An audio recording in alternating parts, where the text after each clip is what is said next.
I didn't plan to be in that cave. Not on a cold November evening. Not with the memories of every reason I had quit spelunking echoing in the back of my mind. Yet there I was, tightening my harness, rechecking my headlamp, pretending the faint tremble in my hands was excitement. It wasn't. Jack and I hadn't spoken for years, not since the last expedition went sideways. We'd been young and overconfident, pushing boundaries just for the thrill of it. One narrow shoot too many, and we'd nearly lost Laura.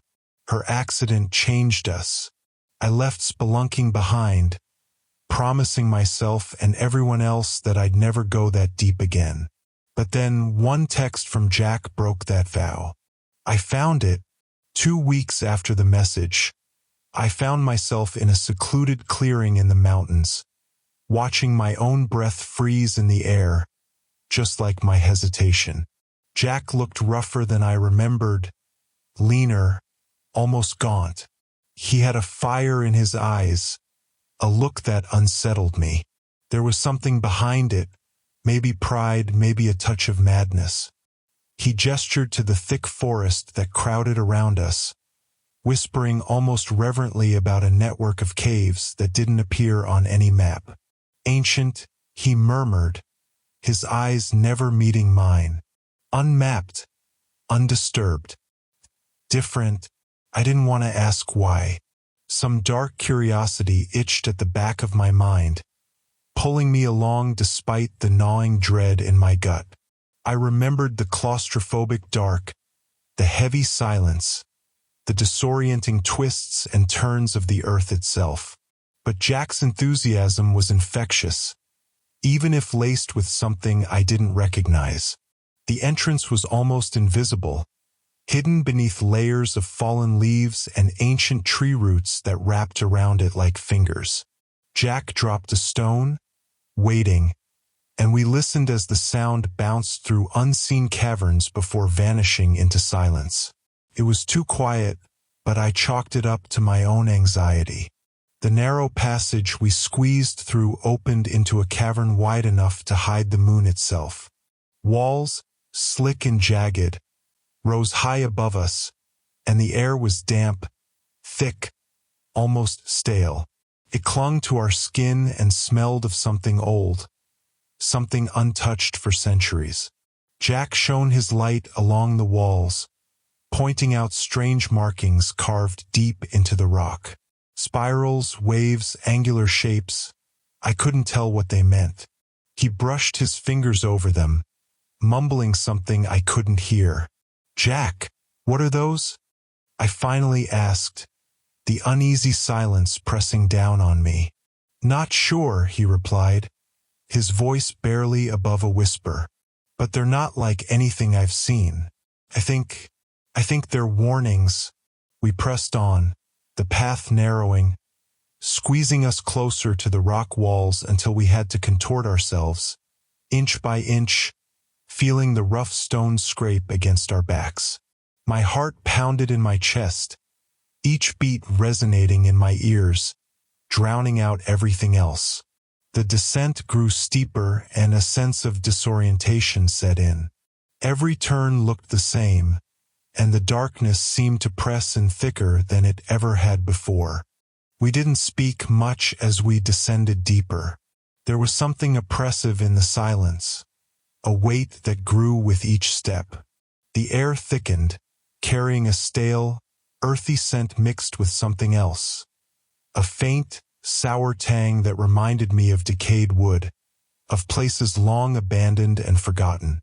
Jack's light bobbed ahead, guiding us through the narrow corridors that twisted and branched off in every direction. Occasionally, he would pause to examine the strange carvings, running his fingers over them as if he could absorb their meaning by touch. They had become more frequent, too. At first, they were isolated symbols, simple spirals and waves. But now, they grew more complex, transforming into intricate patterns that stretched across entire walls, as if telling a story we could never fully understand. It was around then that I noticed the echoes. They weren't the kind you'd expect in a cave, bouncing back from stone walls. These were different, almost delayed, as if the sound had to travel a far longer distance than the space around us allowed. A strange, hollow resonance that made my skin prickle. Sometimes I'd hear footsteps other than our own, only to turn and see nothing but the darkness behind us. Each time, I reassured myself it was just our movements reverberating through the labyrinth of tunnels.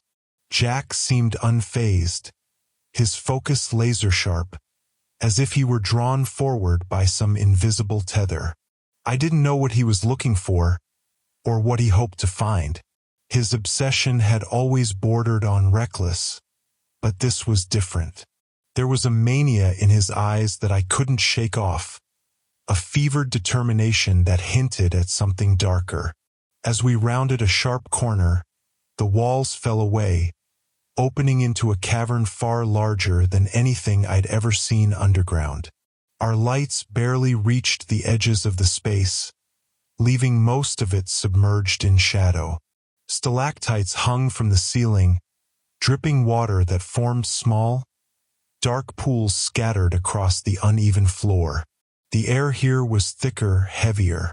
I could feel it clinging to my lungs with each breath, filling my mouth with the taste of damp earth and something else, metallic, faint but unmistakable.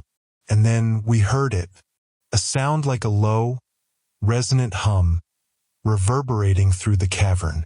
It wasn't coming from us or the dripping water. It felt alive, organic almost. I shot Jack a questioning look, but he was transfixed, his gaze fixed on something just beyond our lights. "There's something down there," he whispered, his voice barely audible over the hum. "Something old." I didn't like the way he said that. It wasn't the awe of discovery. It was reverence, as if he was in the presence of something sacred, something powerful. I took a step back, the instinct to retreat clawing at me, but Jack caught my arm, his grip iron tight. "Look," he said, pointing to the ground ahead of us. There, partially obscured by a cluster of rocks, was a figure. A crude stone statue, no taller than my knee, weathered and covered in a thick layer of grime. Its features were eroded, almost impossible to make out, but its shape was unmistakable. A twisted, elongated body with a face that was all sharp angles and hollow sockets. Its eyes were wide, empty holes that seemed to stare straight through me. A shiver crawled up my spine. I'd seen ancient relics before, but there was something about this one that felt wrong. It was as if it didn't belong there, like it had been placed as a sentinel or a warning. Jack, however, was entranced. He knelt in front of the statue, tracing his fingers over the worn grooves that once formed a face. "This is it," he murmured. "Proof that they were here. Whoever they were." "What are you talking about?" I asked, my voice echoing faintly in the cavern. "Who's they?" He glanced up at me, his eyes wide and shining with excitement. "The ones who built this, who left these markings, these statues. I think this place was meant to be sealed off. Like a tomb." My pulse quickened. The carvings, the statue, the unnerving hum that seemed to pulse through the air. It all painted a picture that was far from comforting. I come to explore, maybe even indulge Jack's wild theories. But this was different. This felt alive. Like the cave itself was watching us, waiting. "We should go back, Jack," I said, my voice low, careful. "We don't know what's down here, or how far this goes." He looked up at me, a faint smile tugging at his lips. "Don't you get it? We've found something people haven't seen in centuries, maybe longer. This is history, and I'm not leaving until I understand it." Before I could respond, he stood and began walking deeper into the cavern. his flashlight casting eerie shadows along the walls. I hesitated, torn between the urge to turn back and the fear of leaving him alone in this place. And then, as I watched his silhouette retreat into the darkness, I heard it again. A soft whisper, barely audible, like a voice carried on a long-forgotten wind. I wasn't sure if it was coming from the cave or from inside my own head. I followed Jack, each step more reluctant than the last, my pulse hammering in my chest. The whisper hadn't faded. If anything, it grew clearer, just at the edge of my perception. I kept glancing over my shoulder, half expecting to see something there. A shadow, a shape, anything to justify the overwhelming sense of dread that had settled over me like a shroud. The cavern narrowed into another passage, tight and winding, forcing us to duck and squeeze through gaps in the rock. The further we went, the more oppressive the air became, thick with that same metallic tang. It clung to the back of my throat, stinging my lungs with each breath. Every so often, I caught a faint whiff of something else, something foul and rotting, like decaying flesh. I swallowed hard, willing myself to keep moving forward, but the smell lingered, mingling with the heavy silence. Jack's light swung back and forth as he navigated the passage, illuminating the walls just enough for me to notice more carvings. They'd grown more erratic, the patterns becoming chaotic, frenzied. Sharp lines and jagged curves intersected with spirals and waves, each design more elaborate than the last. I reached out, brushing my fingers over the carvings, and felt a strange warmth radiating from the stone. A subtle, pulsing heat that made my skin prickle. Ahead of me, Jack stopped abruptly, and I nearly bumped into him. His light revealed another small chamber, its floor covered in scattered bones. They were brittle and ancient, broken and arranged in strange, spiraling patterns that mirrored the carvings on the walls. A shudder ran through me as I took in the scene. It was as if some ritual had taken place here, a forgotten offering left in the dark. "What the hell is this, Jack?" I asked, my voice barely more than a whisper. He didn't answer immediately. Instead, he crouched, examining the bones, a strange look in his eyes. "They're old," he murmured, almost to himself. "Older than anything we'd find above ground. Whoever they were, they must have worshipped something, or feared it." I could feel that hum again, thrumming just beneath the surface of my thoughts, mingling with the faint whisper that seemed to echo through the chamber. It wasn't any language I recognized, more a cadence, a murmur that rose and fell like distant waves. And though I couldn't make out any words, the intent felt unmistakable, like a warning. "Jack, this isn't right," I said, my voice wavering. "We need to leave. Now." He glanced up at me, irritation flashing across his face. "We've barely scratched the surface. Don't you want to know what's down here?" "No," I replied, my gaze fixed on the patterns of bones at our feet. "No, I don't. Whatever they were trying to keep away, I think it's still here." He scoffed, dismissing my fear with a wave of his hand. "You're letting your imagination get the best of you. This is just a discovery, nothing more. Some ancient culture, maybe something lost to time. Then why do you look so scared?" The words were out before I could stop them, and for a moment, Jack's confident facade faltered. He looked away, his jaw tightening, and I caught a glimpse of the fear he was trying to hide. But then he shook his head, forcing a grin that felt more like a grimace. "Fine," he said, standing up and dusting off his hands. "If you want to turn back, go ahead. But I'm going deeper. I need to know what's here, My stomach twisted. I didn't want to leave him alone, but the thought of continuing into the unknown, with the whispers growing louder, the carvings more frantic, it made my skin crawl. I could feel something watching us, something ancient and hungry, lurking just beyond the reach of our lights. Before I could protest, he turned and started down another narrow tunnel, his light disappearing into the shadows. Cursing under my breath, I followed him, my footsteps echoing in the confined space. The hum was louder now, more persistent, drilling into my thoughts, making it hard to concentrate. I wanted to scream, to force Jack to see the danger, but my voice seemed swallowed by the darkness. Then, without warning, the passage opened into a vast, empty chamber. My light barely pierced the gloom, illuminating only a few feet in front of me. Jack was nowhere in sight. "Jack!" I called, my voice trembling, but the only answer was that strange hum, louder now, vibrating through the rock around me.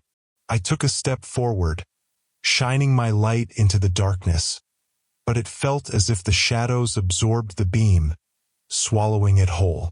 And then I saw it, a figure standing at the far end of the chamber, barely visible in the dim light. It was tall and thin, its limbs impossibly long, its head tilted to one side as if studying me. My breath hitched as I took a step back, my hands shaking as I struggled to hold the light steady. "Jack," I whispered, hoping, praying it was him. The figure didn't move. It stood perfectly still, its outline blurring with the shadows, almost as if it were part of the cave itself. And then, slowly, it raised a hand, beckoning me forward. My heart pounded, the hum now a deafening roar in my ears, drowning out my thoughts. I stumbled backward, nearly tripping over my own feet, my light flickering as I fumbled for the tunnel.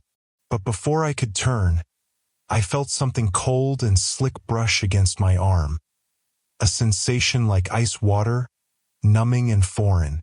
I spun around, expecting to see Jack or something, but there was nothing, only the darkness pressing in around me, silent and still. My breathing was shallow, each exhale clouding in the frigid air. I forced myself to look back into the chamber, hoping to see Jack's light. But all I saw was the figure, still standing in the shadows, its hand slowly lowering, as if disappointed.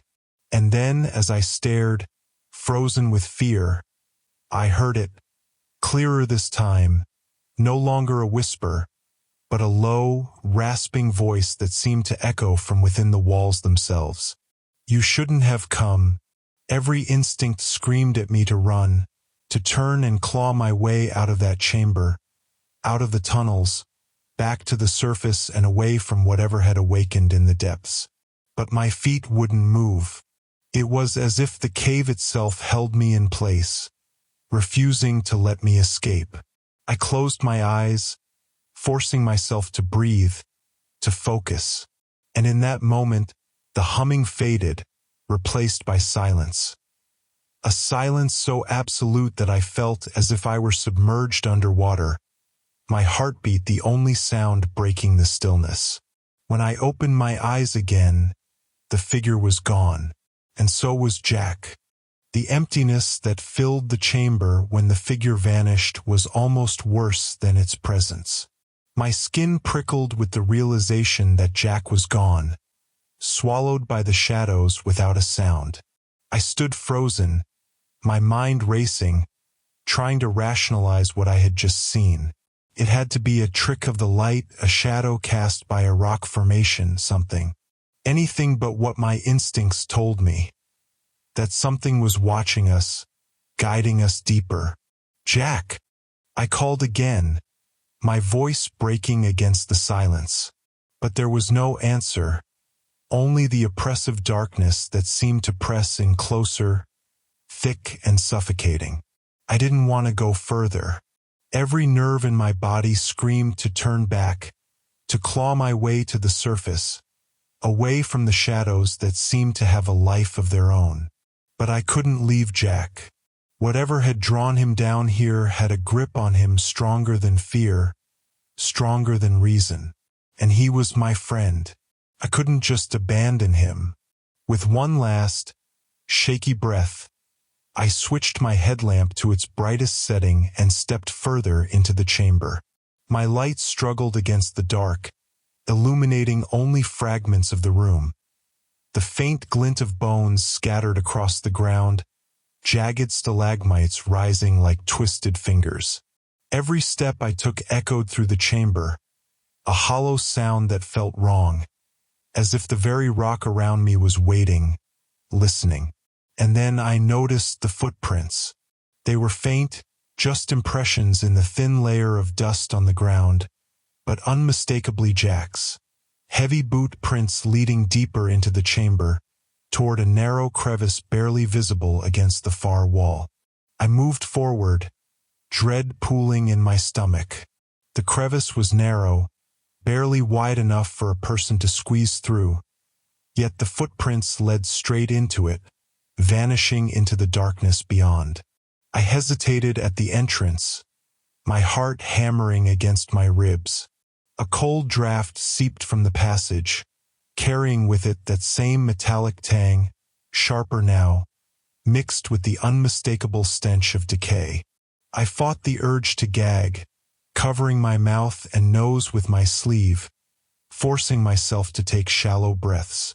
I squeezed through the crevice, my shoulders brushing against the damp, rough stone. The space narrowed even further, pressing in on me from both sides until I could barely move, barely breathe.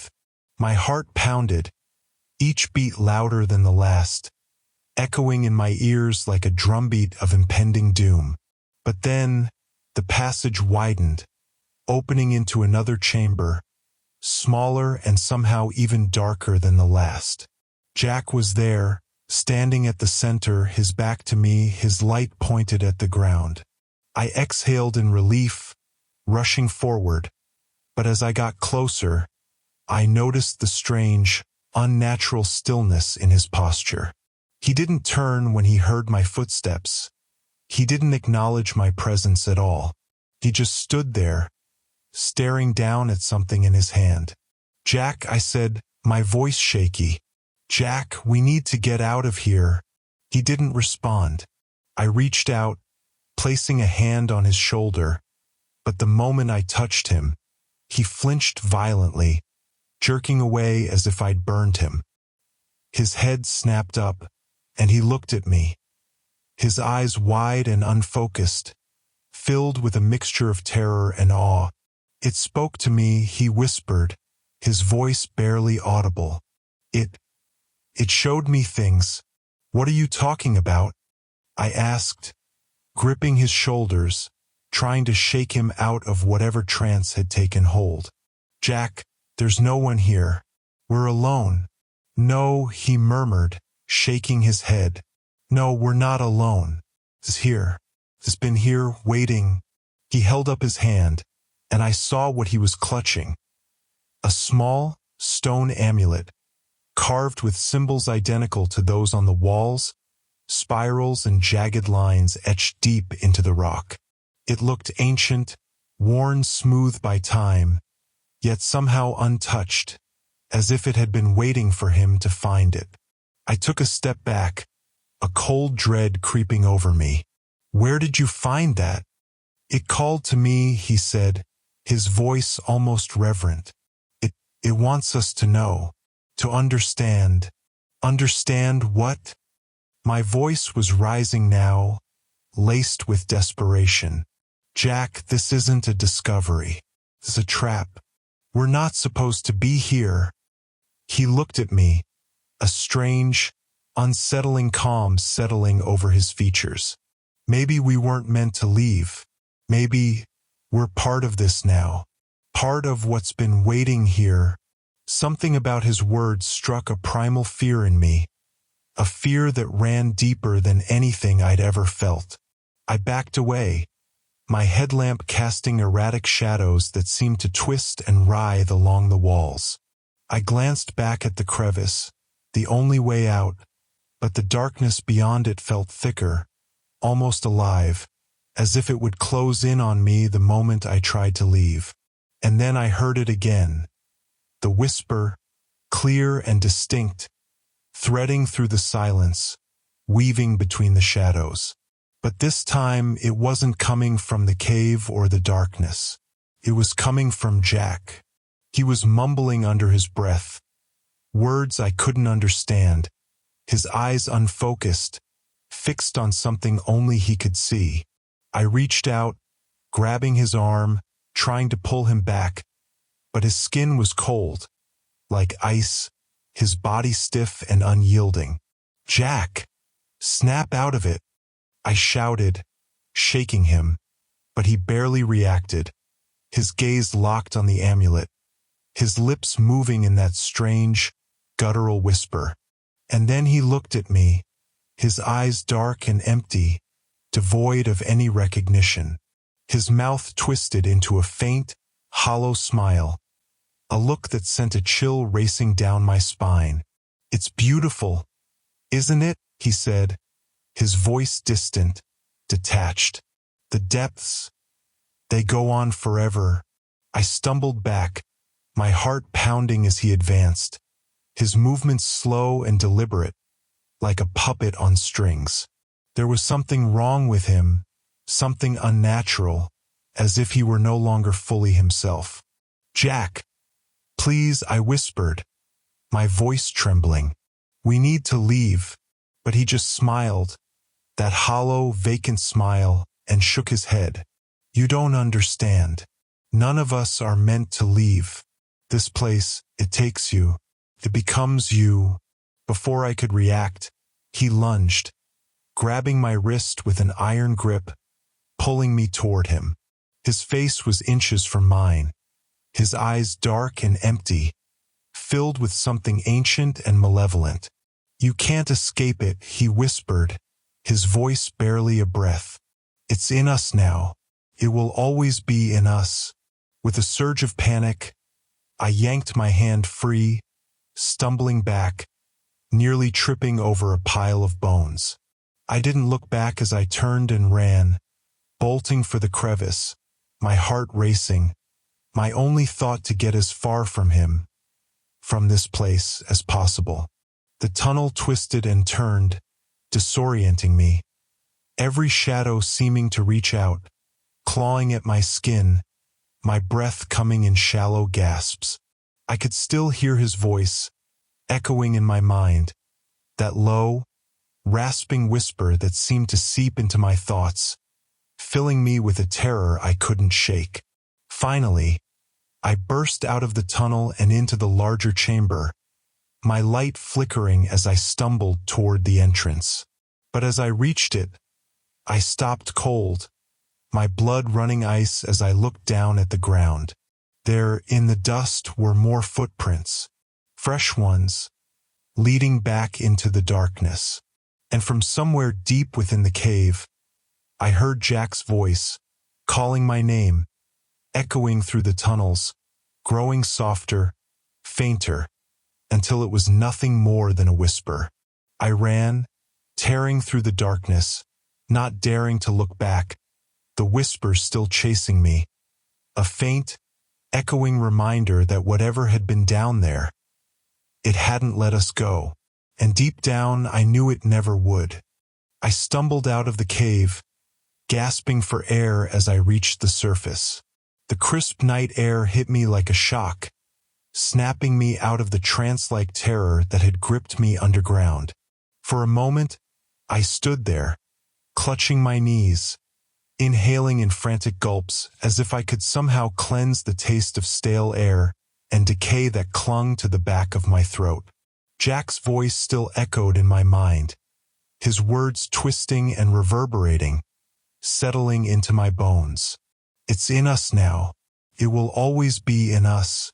I shook my head, trying to rid myself of the sound, but it lingered, insistent, like the faint hum that had haunted us down there. I knew I should go to the authorities, tell them about Jack, about the strange carvings and the statues, the inexplicable whispers. But what could I possibly say? That my friend had vanished into an ancient, unmapped cave and that some presence had taken hold of him? That he'd been speaking in voices that seemed to belong to the stones themselves? The idea was absurd even to me, and as the adrenaline faded, replaced by a dull, unshakable dread, I realized that any attempt to explain it would only draw suspicion, or worse, disbelief. So I didn't say anything. I told myself I'd call the authorities in the morning, report him missing, and leave out the parts that defied reason. I'd make it sound like a tragic accident, maybe even a case of cave collapse. Something they could file away without too many questions. I'd never return to that cave, never return to those depths. But then the nightmares began. Every night, I was back in that chamber, the darkness pressing in around me, Jack's empty eyes staring at me from within the shadows, his voice echoing in that twisted, unfamiliar cadence. Sometimes I'd see the figure, its elongated limbs stretching out of the darkness, reaching for me with fingers made of stone and shadows.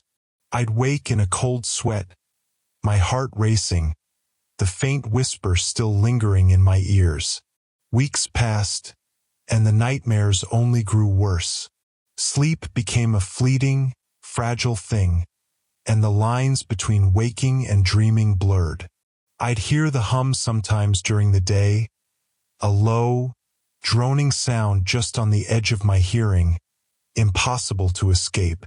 Every shadow seemed to hold a hidden figure, a presence that watched, waited. And then, I noticed something else, small, unsettling changes in myself. My reflection looked strange, my eyes darker, hollower. Sometimes, I'd catch glimpses of movement behind me in the mirror, only to turn and find nothing there. My hands would shake, the skin colder than it should have been, almost numb to the touch. I tried to dismiss it, to tell myself it was just the nightmares, the stress, the guilt. But deep down, I knew it was more than that.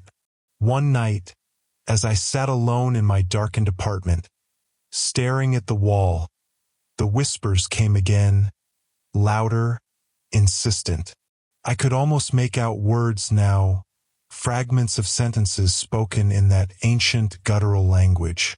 And then, beneath the whispers, I heard a voice. Jack's voice, soft, almost pleading. "Come back." The words sent a chill through me, freezing me in place. I knew it wasn't possible. I had left him behind, miles beneath the earth, but I could feel him, a part of him still tethered to me, waiting, calling me back. I couldn't take it anymore. I packed a bag, grabbed a flashlight, and found myself driving through the night, the road stretching endlessly ahead. By the time I reached the mountains, the sky was beginning to lighten, dawn creeping over the horizon. The cave entrance loomed before me, hidden beneath layers of frost-covered leaves, just as it had been before. My legs felt heavy as I approached, but the whispers grew louder, urging me forward. I squeezed through the narrow opening, each step feeling like it carried the weight of an entire lifetime. The cold, damp air enveloped me, and the hum returned, resonating deep within my chest, guiding me down, further and further, through the winding passages. I wasn't afraid anymore. I was beyond fear. I had become part of this place, bound to its depths just as Jack had been.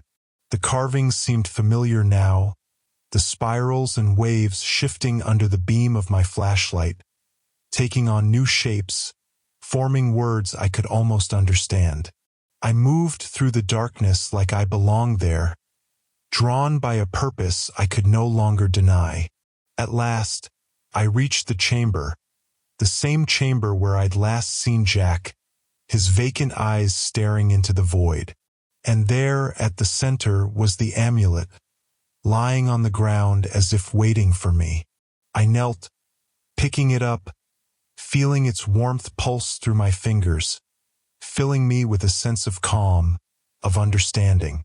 And then, in the darkness beyond, I saw him, Jack, his form barely visible, standing at the edge of the shadows, watching me with that hollow, empty gaze. "Welcome," he whispered, his voice echoing around me, blending with the hum that vibrated through the chamber. "You've come home." The last thing I remember is his hand reaching for mine, his fingers cold as stone, pulling me deeper into the shadows. They never found me. To the world, I vanished without a trace, another lost soul claimed by the mountain. And now, I am part of it, part of the whispers, the hum, the silent voices that call to those who dare to venture too deep. Waiting, watching, for the next one who will come, drawn by the same curiosity, the same unquenchable need to explore. And when they do, we'll be waiting,